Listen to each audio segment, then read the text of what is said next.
Rising stars Asia কাপে বাংলাদেশের পক্ষে সর্বোচ্চ রান করা হাবিবুর রহমান সোহান তিনি যদি বিপিএল এ দুর্দান্ত পারফর্ম করেন, তিনি যদি বিপিএল এ হাইয়েস্ট রান গেটার বনে যান, আপনি কি তাকে বিশ্বকাপের স্কোয়াডে বিবেচনা করবেন না? কিংবা রাইজিং স্টারস এশিয়া কাপে টুর্নামেন্টের সর্বোচ্চ উইকেট শিকারী রিপন মন্ডল যদি বিপিএল এও তার পারফরমেন্স ধরে রাখেন এবং তিনি যদি বিপিএল এর সর্বোচ্চ উইকেট শিকারী হয়ে যান, তাহলে কি আপনি রিপন মন্ডলকেও বিশ্বকাপের স্কোয়াডে বিবেচনা করবেন না? কিংবা ভেরি ইনফর্ম সৌম্য সরকার তিনি যদি বিপিএল এ দারুণ কিছু করেন, তাকেও বিবেচনা করা হবে না?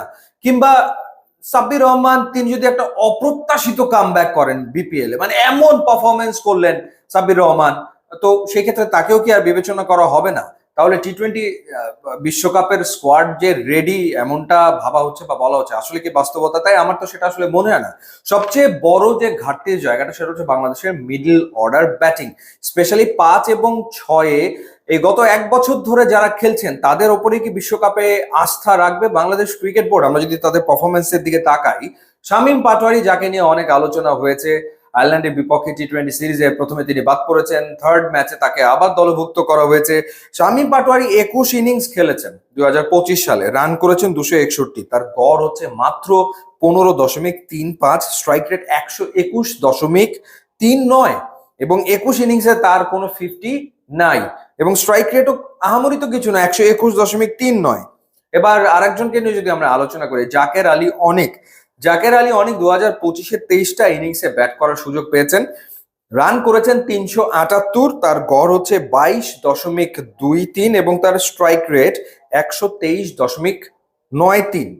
শামীমের 121, জাকেরের 123, ব্যাটিং করছেন 5 বা 6, যেই সময়টাতে স্ট্রাইক রেটের প্রয়োজন ডেফিনেটলি পড়বে বিগ ম্যাচে 140 150, তারা সেটা করতে ব্যর্থ হয়েছেন 2025 সালে। নুরুল হাসান সোহানকে 9টা ম্যাচে আমরা দেখেছি, 9 ম্যাচে তিনি রান করেছেন 125, তার গড় 31.25, কিন্তু তারও তো স্ট্রাইক রেট 123.76। তো এই যে পারফরমেন্স এই তিনজনের ছিল 2025-এ, এই পারফরমেন্সের উপর বেস করে তাদের কি আসলে বিশ্বকাপের স্কোয়াডে জায়গা পাকা? সেটা কেমন করে হয়? আমার তো মনে হয় সেটা হওয়ার কোনো যৌক্তিক কারণ আসলে নাই। তো সেই ক্ষেত্রে বিপিএল এ যদি 5 এবং 6-এ কেউ দুর্দান্ত পারফর্ম করে, সিলেক্টররা সেই ক্ষেত্রে তাকে বিবেচনা করতেই পারে বিশ্বকাপের স্কোয়াডে। মাহিদুল ইসলাম অঙ্কন তিনি ডাক পেয়েছিলেন বাংলাদেশের টি-20 স্কোয়াডে আয়ারল্যান্ডের বিপক্ষে, কিন্তু কোনো ম্যাচ তার খেলা হয়নি এবং রাইজিং স্টারস এশিয়া কাপে তিনি up to the mark perform করতে আসলে ব্যর্থ হয়েছেন। সুতরাং তিনি যে প্রুভেন পারফর্ম করেছেন তেমনটাও আসলে না। সুতরাং দেখতে হবে যে বিপিএল এ তিনি আসলে কেমন করেন।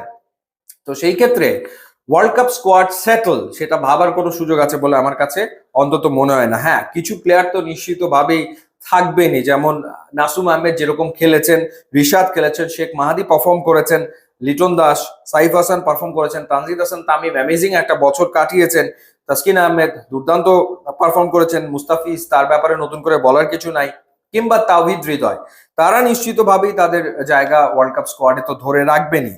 এবং এর পাশাপাশি এখন দেখার ব্যাপার যে কিভাবে টিমটা ফর্ম করা হয়, যেহেতু বাংলাদেশ গ্রুপ পর্বে 3টা ম্যাচই কলকাতায় খেলবে, সেই ক্ষেত্রে ফাস্ট বোলারের সংখ্যা আসলে কত রাখা হয় সেটাও নিশ্চয়ই একটা দেখার ব্যাপার।